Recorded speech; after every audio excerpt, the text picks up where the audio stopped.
Hi everyone, it's Az here from HeelvsBabyface. Apologies if you can hear a faint murmur in the background. It's just too hot in here now. I've had to bring the big fan in. So that's what it is. Pride Month. I understand I understand the what I would class as the legitimate reason behind it.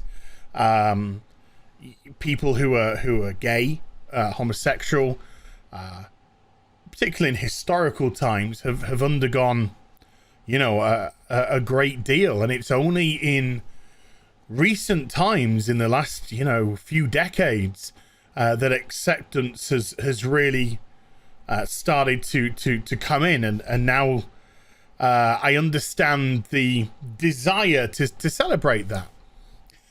Unfortunately, though, and it does kind of pain me to say this, Pride Month has become, to me, one of the most obnoxious months of the year.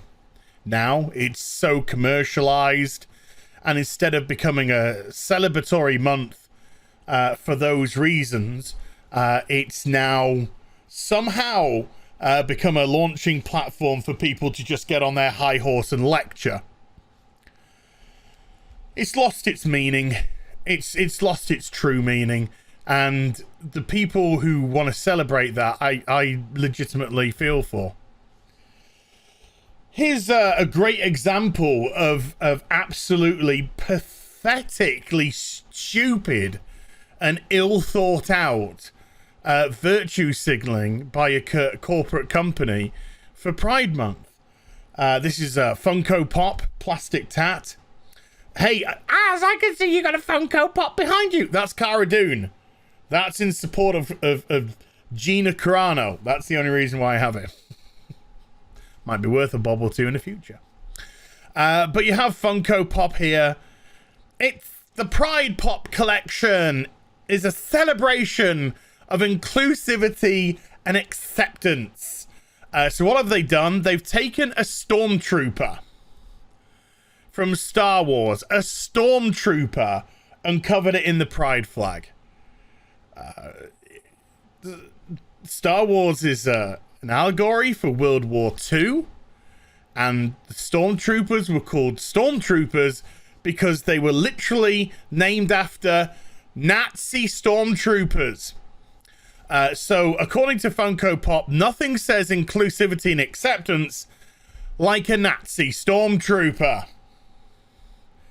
I can tell you right now, they weren't very inclusive, and they certainly weren't very acceptant. And I don't want to belittle, obviously, the things that happened, but just the monumental stupidity of this just goes without saying it in today's corporate climate. That's a corporate company just doing its stupid corporate business. Back in the comic book world, of course, we are just greeted every month, it seems now, with another virtue signal, whether it comes from a absolutely god-awful YA book which isn't going to sell, where they take existing characters and then gay them up most of the time in a terrible way, with stories which are absolutely unreadable. Gotham High, Come in My Ocean, the recent one with the Black Wonder Woman. They're just absolutely pathetic, and it's become so frequent now that whatever they're trying to achieve, which by the way is nothing, they are simply trying to, they're not trying to gain extra sales from it, changing sexuality, changing race, changing, it doesn't get any sales at all. It seems to be done to stop the Twitterati from cancelling them, really. The crazy Twitter mob, who are very small in number, me tooing the living shit out of them. You know, look at one of them the wrong way, and then suddenly you've got some allegations being slung. The comic industry seems to live in absolute perpetual fear of itself. Fear of itself. You can't be conservative in it. You can't even be a white male virtually anymore in it whatsoever. You got to make sure that you're ticking plenty of boxes. It's a farce.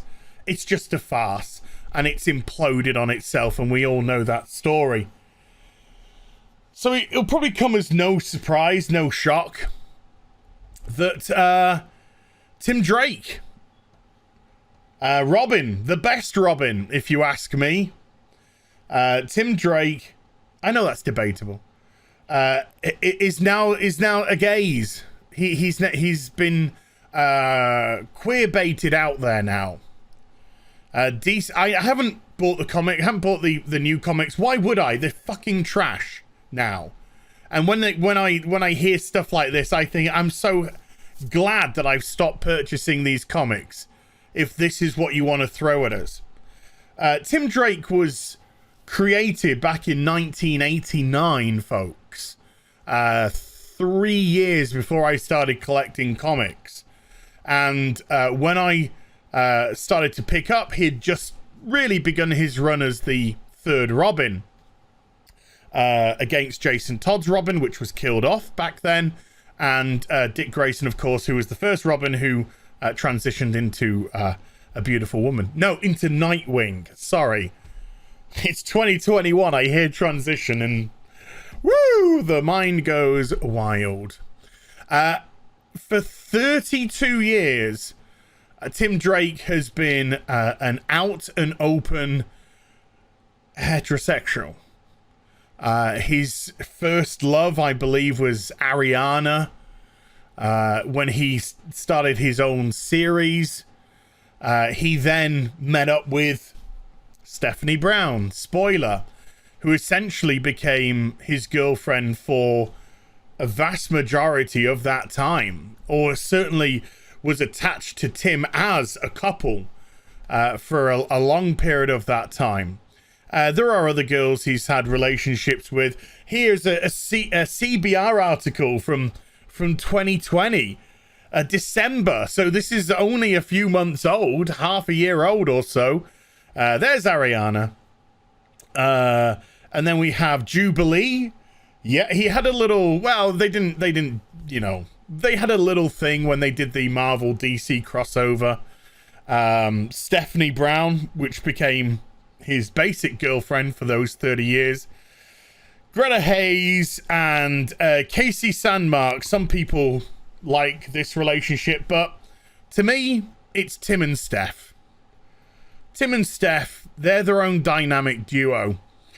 When Batwoman's first season came absolutely tumbling down and Ruby Rose quit, I made a couple of proposals about what I would do with season 2. And I said in season 2, bring Stephanie Brown into it. Which they have, but in all the wrong ways. But make Stephanie Brown the main character. Turn her into Batgirl instead of or Batwoman in this case. So make her transition instead of from spoiler to Batgirl, which she did, from spoiler to Batwoman. And then I said you could also bring Tim Drake into the equation because they're a couple. But obviously Batwoman wasn't created for entertainment. Batwoman was created to rub values together. That's its only intention. And also, of course, to tell white people how horrible they are, which is probably why their ratings are absolutely in the toilet. To me, DC have missed a trick for decades with this couple. Why there hasn't been a Tim and Stephanie comic? Third Robin, Red Robin, whichever iteration of Tim Drake you want to go with, and Stephanie in their own comic with their relationship and growing up together. It was perfect for young adults and adults alike. Perfect idea, at least. They didn't do it. DC missed a trick. But for 31 years straight, now suddenly he split it with Stephanie out the blue. He went on a out for a meal with a dude, and then started to gush about how beautiful he was and his eyes, and the queer baiting was there. DC are wanting to turn Tim Drake into a gays, and nobody cares. By the way, there was a petition, did you know, on change.org. Make Tim Drake gay or bisexual. 15 people supported that one. 15 people. Even on Reddit now, who are discussing the issue. And I don't venture to Reddit often. They don't like me on this place. But is Tim Drake now gay or bi? And then there's actually a lot of people, believe it or not, you'd expect a lot of shippers in here, but there's actually, the people who are wanting it don't seem to want it because they're wanting a gay character. They're just wanting it because it's taking away something. It's taken away another straight character. Or it's, in some cases, I've seen them having a go at Chuck Dixon, the fucking legendary Chuck Dixon. Somebody who the comic book industry absolutely misses. The industry needs a Chuck Dixon like never before right now. It truly does. Legendary writer. Legendary. But they just seem happy because of that. Haha, they'll stick it to Chuck because he's a Republican. And a lot of people in this thread now are going, I don't want Tim to be gay. I don't want him to be gay. I just want him to be Tim. In other words, what does DC have to gain by turning Tim Drake gay? Nothing. It's not going to sell more books. It's not a selling point. It's not going to suddenly make people put their hand in their pocket and go, hey, I'm going to buy some Tim Drake books now that he likes the cock. It's not going to do a single solitary thing. It's just about taking away heterosexuality from a character that's been straight for 31 years so that the Twitterati don't cancel them, so that the Twitterati can go, ha ha ha, there goes another cis hetero white male normative gone. It's mentally ill stuff again. It's sick. It is absolutely freakish. Could you just imagine if a gay character was suddenly made straight? The absolute uproar that would cause. But it's okay. The other way's okay. You know? They're just going to do an Iceman with Tim. And then he'll become a flaming member of the Fantastic Four. It's such a shame because Tim Drake is a fucking great character. He really is. And he's been written by Chuck Dixon as a great character for a lot of years. And when he had his own series, it ran for nearly 200 issues. Nowadays, you're lucky to get Captain Marvel into 20s. She keeps getting cancelled after about 12 fucking issues. But he ran for like 187, 189 episodes of his own run. And then, because Damian Wayne became Robin, they turned him into Red Robin, which you can see here, which made its debut in Kingdom Come, but that was Dick Grayson. And that had a little run, only about 30 or so issues, I believe. But even that had a little run. But Tim Drake has been an underutilized character, and putting him with Stephanie would have been the perfect thing to do. Then you could have tapped that young adult audience, male and female, adolescents growing up into adulthood, becoming the superheroes, and they're also trying to live their lives as a couple while existing on campus. The whole job lot. There was so much to explore there. We've seen wonderful series that have done the same thing. Veronica Mars, Buffy the Vampire Slayer, stuff like that. Oh my goodness, and they both had female leads. What a weird one. And they were great. Absolutely great. But no, it's just some pathetic, sad, sick thing because they just want to take something away. It's not something I can get mad about. It's just something I pity.